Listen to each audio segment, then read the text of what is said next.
I haven't finished watching all of Titans season 2 yet. You know, we usually do a wrap up after we watch the entire season because, season 1 was such beautiful, beautiful trash.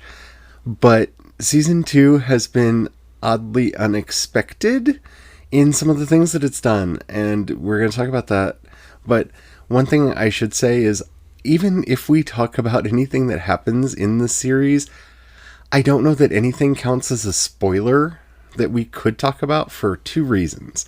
One, most of the things that could be considered a spoiler are named in the episode titles, so we already know that going in. And number two, this season is like all rebooty setup stuff, and that's what we're going to talk about on today's Project Shadow. I have something to say.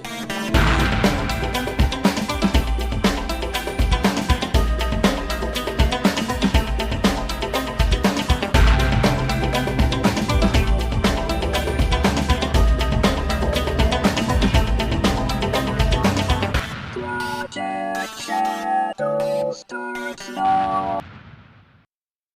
Hello everyone, how are you doing today? My name's Charlie. You might know me better as sci-fi fantasy writer C.E. Dorset, especially if you're reading my new book, Crucify My Love, or any of the stuff I'm putting up over at World Anvil and tweeting incessantly. And, well, when I'm not tweeting pictures of the cat, I have new kittens. They're awesome. They're that size where they're just so cool. If you're hearing weird thumps in the background, that's because I have a guest today. Introduce yourself. Hi, I'm Brian. No, I'm just kidding. I'm Brian. It's my hobby. I'm We're on the together. show today. We're on the show today. And we're going to be talking about season 2, not all of season 2, because we haven't seen all of season 2, because it's not even all out yet. But the season 2 apology tour for Titans. Oh my goodness. But before we get into all that, if you haven't already, please take a moment to rate this podcast in whatever app you're listening to me on. It really does help out a lot. It tells the algorithms to share the podcast with more people. The more people that listen, the bigger the community. The bigger the community, the better the chance we have of actually communicating with each other in real life. And after all, that's why I do this in the first place. Thank you to everybody who's already done that. Alrighty, so I think we can agree Teen Titans Season 1 was beautiful trash. Yeah. I mean, it's a garbage fire with a train wreck in it and an oil spill that caught fire from the train wreck. That got covered in coal, so it was darker. Because everything had to be dark. Everything's so dark. So dark, so serious. Grim dark. Everything is darkness. There's even that Batman serious voice, like, so Batman serious. So, like I said, things we're going to be talking about could be considered spoilers for both season 1 and maybe for season 2, but really, it's not. Like, I cannot think of a single event. Well, I can think of one. I can think of one event that has happened so far, and we're like 3 or 4 episodes into season 2, that could be considered a spoiler. The rest is like why you might want to watch season 2, especially if you are a writer, because this is what an apology video should look like. Like, somebody watched terrible writing advice and decided their apology video and decided to do the opposite of that as a TV series. Yeah, which is the whole point. You do the opposite of their advice. Yes, and you're good. You're good. It's so funny. Because it's just, you start out episode 1, and you pick up right where you left off. Right where you left off. So intense, so dark. And that beautiful garbage fire with Trigon. Like, seriously, I'm supposed to be scared of this guy? Like, yeah. It's like business shit. He's going to break her heart. He's going to break her heart. The only way he can end the world is to break her heart. And I'm just like, oh, lordy. And then it's just like, real quick, get to the freaking monkey. Get to the monkey. Bloop, bloop, bloop, bloop, bloop, bloop, bloop. Oh, look. He did all kinds of terrible things. It looks like he won. In like the first 30 minutes of the episode, they resolved every open plot thread from season 1. Yeah. Just tied them all up with a bow. Yeah. All of them. They're all tied up. Season 1 is done. And we're sorry. Yeah. Like, he had issues. We're sorry. He was mad at Batman. We're not even there yet. That's the second half. Him. Well, and Oh no, wait, no, 'cause they didn't. It was Robin having issues with. I keep wanting to call him Nightwing because Well, he really soon should to be Nightwing. Soon to be Nightwing. Soon to be Nightwing had problems with Yeah. with Batman, and we explore Resolved those. because soon he to be- kills him, sort of. Well, I wasn't Yeah. going to go into spoilers. Okay, we're going into spoilers and talking. Is it really a spoiler? Is it really a spoiler? Because You're- it doesn't You're happen. sitting there going, "What the hell?" I mean, yes, it's kind of shocking because everything is so fast, but it's not exactly really much of a spoiler because 5 minutes later they go, Jeannie wink, hands over arms, nods her head, blip blip blip. It's all better now, and the whole thing is wrapped up in a nice little package, put on a shelf, and we're sorry for the whole Trigon thing. It's done. So Robin kills Batman. Robin kills Robin. Dead Robin, who's not dead, kills Beast Boy. Beast Boy isn't dead. Raven is evil, but she's not evil because psych. And yeah, it's this round robin of sheer comic book ridiculousness that is basically going, look, everything we did in season 1 still technically happened because it's not that kind of a reboot, but it's done, it's over, we're sorry. Yeah, like, I mean, in a way, it was kind of fun because they didn't just go like some of the other shows where they just ignored what previously happened and just went, you know what, this is actually what happened and move forward. No, they acknowledged it all and then just said, we're sorry, and bibbity bop, bibbity boom, it's done. And a few things that they didn't want to acknowledge, there are flashbacks for that were reshot Yeah. with different dialogue. Different dialogue. To be like, changing we're it. sorry, we're sorry, we're sorry. We are introduced to Sir Jorah Mormont Wayne, who is going to man. be playing Batman. The accent And was a little tough. well, he's He Australian, tried. I think. He tried. I assume he's Australian because I've seen a lot of movies from Australia with him in them. I like had one of weird those feeling like stuff this from is Australia. what probably a lot of Americans sound like when they try to talk in an Australian or English accent. Like, We'll see. That's the wasn't problem that because most bad. people with Australian or British accents, when they do an American accent, do a Southern accent because Yeah. there's something to grab onto there that's easier to Yeah. try to mimic than doing the radio friendly broadcaster voice that the more neutral Yeah. American I accent. guess they call it Midwestern accent. And I commend him for taking the challenge. Like, because it would have been weird if you had a Southern, corn fried Bruce Wayne. I don't know. I would take that. I would take Sir Jorah of the South, Bruce Wayne. I would take that with. Sir Drew the South Wayne. Where are the South Waynes? Oh my goodness. See, you might know my cousin Batman. I'm Batman. See, he's new money then, moved to New York. New old money. I'm sorry, Gotham. We said New York. Oops, my bad. No. we get an apology scene where Robin's basically like, everything I said last season, psych, that wasn't true. And we get a Robin scene. Well, no, it's just, I'm over it now. No, he says it wasn't true. It was all in my head. I made it up. True. I took all of the problems that I had and blamed them on you. Yeah. They weren't really your fault. You're not the bad guy. He had a It come was into all me. Trigon moment, Yes, and it's he had all a better come into now. Trigon moment. It's all better now. So that's how Dick Grayson gets rebooted. Corey just like disappears and decides to hang out with Wonder Girl, and they get a reboot because why not? And the Huck and Dove get a reboot, and they're running a rehabilitation horse farm in like Wyoming Yeah. because why not? Because, Like everybody got a because reboot. running away to Wyoming solves all your addiction issues. Sorry, I'm just like, wow. They actually really- let Beast Boy tell a joke, Yeah. which was refreshing. Yeah. And Jason Todd is basically Damian Wayne. Like while you're watching the this season, they're like, okay, so you didn't like any of the things that we did last season, but you kind of liked some of the actors and thought some of this show might have promise. Well, we can't bring Damian Wayne in because 3 Robins would be too much. So what if Jason Todd just acts like Damian Wayne? Is that like- okay? Can we do that? Is that Even all in- right? You like Damian Yeah. Wayne, right? Right? I Please don't even like know me. why they picked Jason Todd in the first place, because even in the extreme 90s, Jason Because he Todd was- was too much and they killed him off. They were setting him up as a villain. They were going to use the Yeah. Red Hood. For anybody who's not familiar with the comics, Yeah. Jason Todd ends up becoming the villain, the Red Hood. And that's what they were going to do, because any of the other Batmans you have, any of the other Robins, you have baggage with, because all of the Robins generally end up becoming somebody else. Tim Drake ends up becoming Red Robin, which is a character that I would love to see in live action and actually think would have been a much better decision to put on a show like this, because Tim Drake is probably my favorite Robin. Dick Grayson, of course, ends up becoming Nightwing, and you could see that they were trying to set up this feud where you see the original plan for the series was the darkness that Batman beat into them leads to this ultimate showdown where Jason Todd becomes the Red Hood and becomes the villain because the darkness completely consumes him. And Dick Grayson has to learn how to control the darkness inside of him and take on the Red Hood.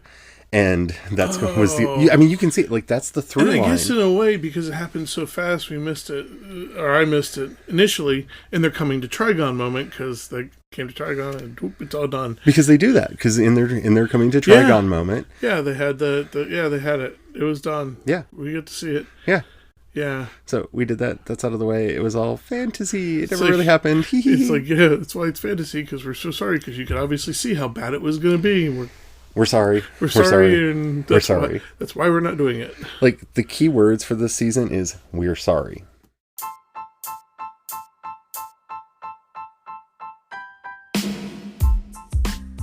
The main thing to take away from this season of Teen Titans is, we're rebooting, we're sorry, we're sorry, we're sorry.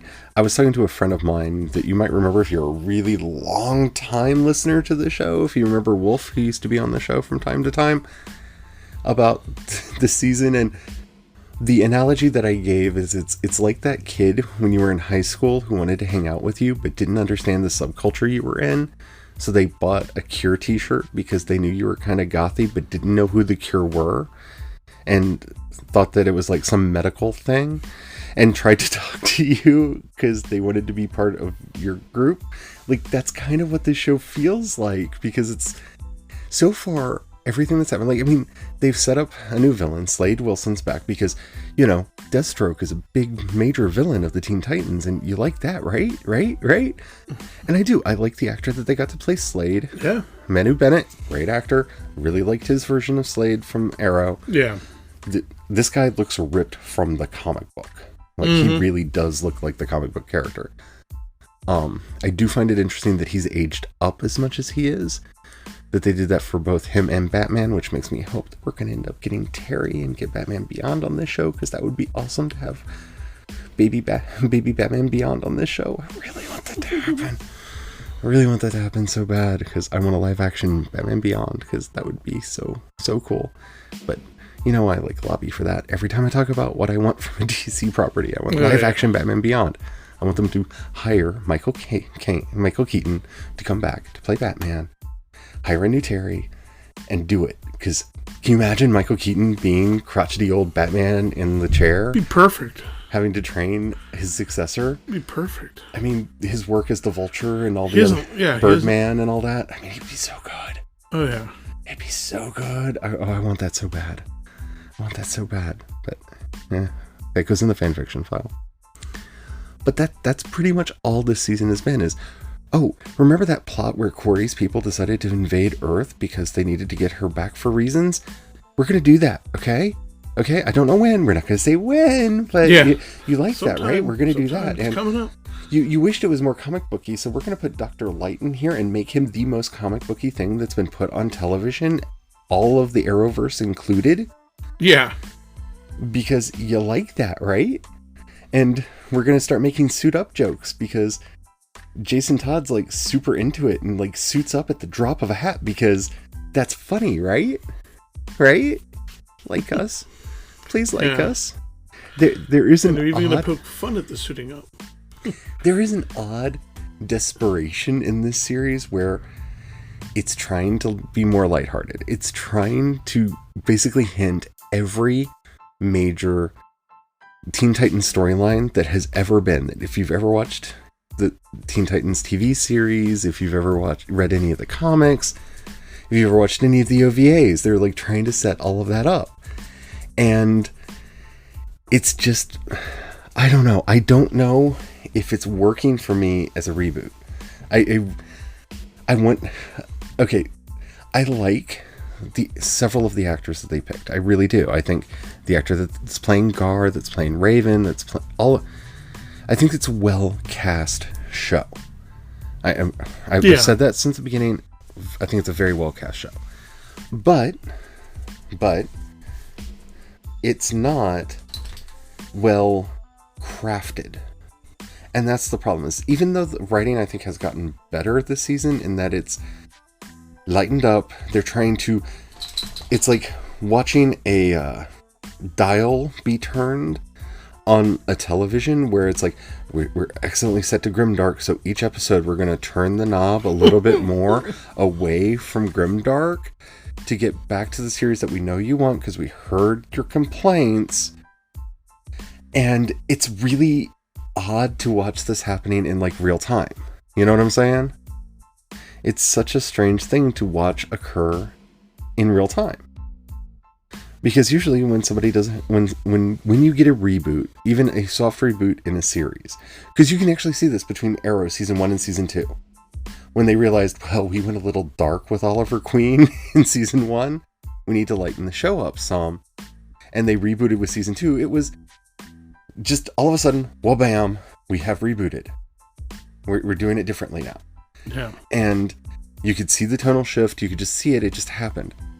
This is like watching a dimmer switch going from grimdark to kind of more lighthearted. Yeah. And having some weird hiccups along the way because they did some things like some of the stuff that they did to Hawk in the first season. You can't just hand wave away. Like, you made him a serious hardcore drug addict. Not even Trigon can wash that away. Trigon, take me away. Oh, gosh. That's a joke that you probably have to be our age to get.